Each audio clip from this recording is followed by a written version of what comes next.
How to disable TikTok viewer history. Hey everyone, welcome back to the channel. In today's video, I'll show you how to disable TikTok viewer history. So now without further ado, let's get started. So here, first thing first, open the TikTok app on your phone. And now here, once you're inside the app, just tap on the profile icon shown in the bottom right corner of the screen. And now here, once you're inside the profile section, just tap on the three dash icon shown in the top right corner of the screen.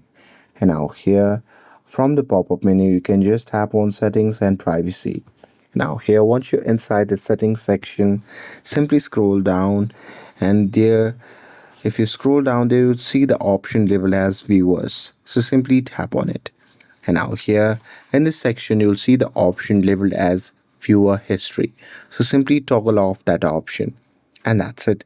That's how you can turn off viewer history on TikTok. With this, if you found this video helpful, then don't forget to like, share, and subscribe to get updated for more videos. Thanks for watching, and I'll see you in the next video.